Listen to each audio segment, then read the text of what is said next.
So I was recently inspired by somebody I saw online who'd done himself an ice bath every single day for, I think he's on 470 days now. The thing that really inspired me about it was that he wasn't just doing it for the audience.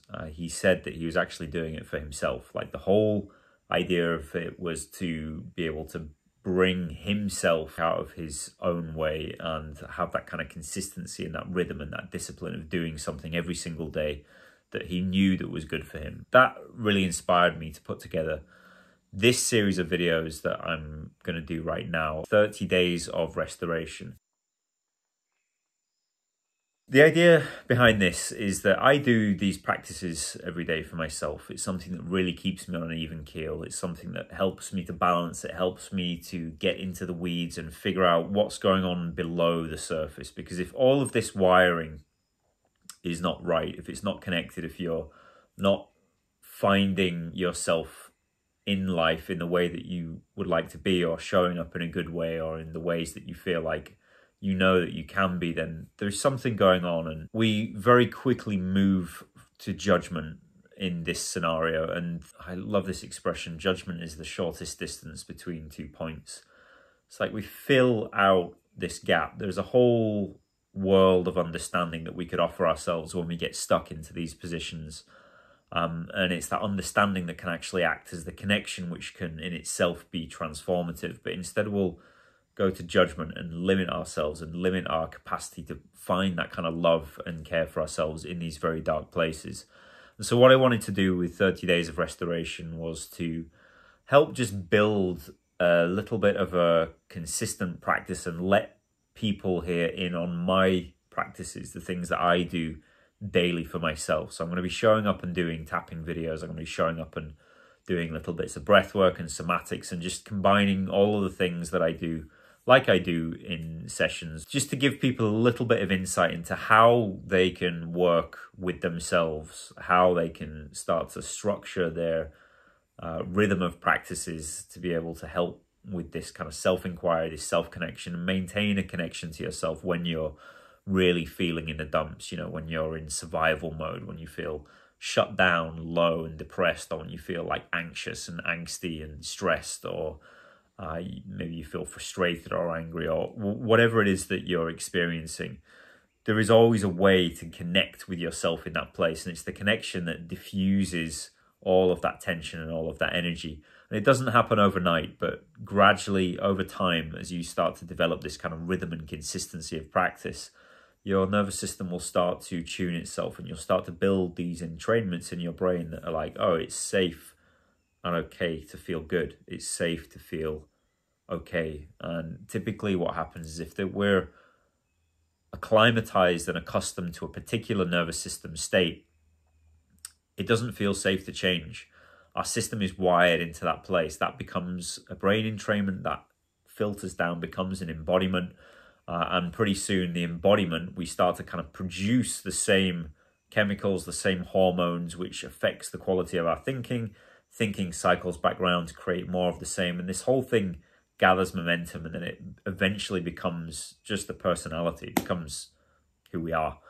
And so change can be tough, because as soon as you start to move the needle, the body and the brain want to move you back to what feels safe, what got you to survive the last day.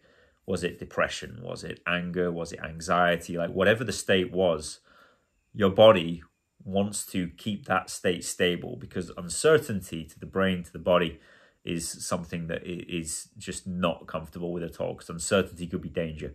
This state might be miserable, but at least it got me to survive the last day. As soon as you start to run water down a particular channel, that channel will grow deeper and deeper and deeper. That's your brain entrainment, those neurons firing together and wiring together. And the ways that I found to work with myself over the years that are the most effective is to actually explore those channels and be present with them, and bring practices that can help you develop that sense of presence with those particular feelings, and build capacity to feel them and shift them as you're there connecting with them. Because so often we'll try to go into this domination paradigm of like, I don't like this feeling, I have to force it out of myself.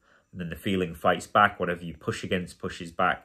So we're really trying to do the opposite. We're really trying to open up connection, which can feel really uncomfortable, to feelings and things that we don't like, but in a safe way, in a measured way, in a way that allows us to stay present with the feelings. And I'm just aware right now that there's a lot of people carrying a lot of things, and things are difficult on some levels. Technologically, we've never seen such material wealth, yet somehow the consciousness and our emotional states and our connection to each other, our connection to nature, our connection to like the kind of the essence of who we are, our animal beings, our animal selves, is just disintegrating. So to be able to reestablish a rhythm of practices that can help stay connected in this kind of increasingly dissociated world, I think is really, really important. So that's what we're going to be doing over the next 30 days. And you can come back and do any one of these videos that you feel you enjoy anytime you want, and as many times as you want. You can think about it as your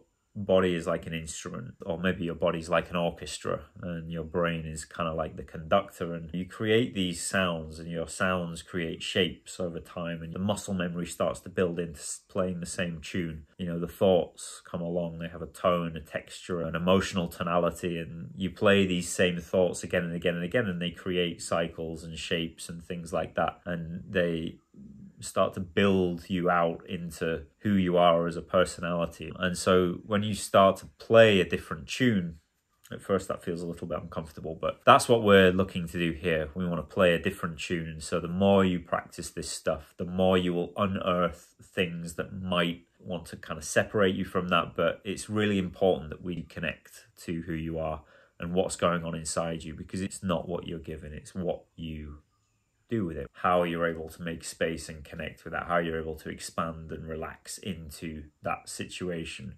really changes your ability to respond. You know, are you going to be in a survival state where it's very kind of binary, black and white thinking, which is not going to give you a clear way out? It's not going to give you an accurate representation of reality. And then if you act on this unclear view of what's happening, the chances are you're going to create more problems.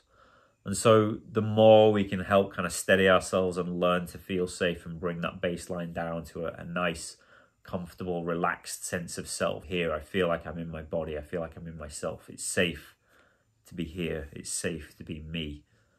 That's what we're all really looking for, that connection. So I hope you enjoyed this next 30 days. I hope you enjoy all of these videos.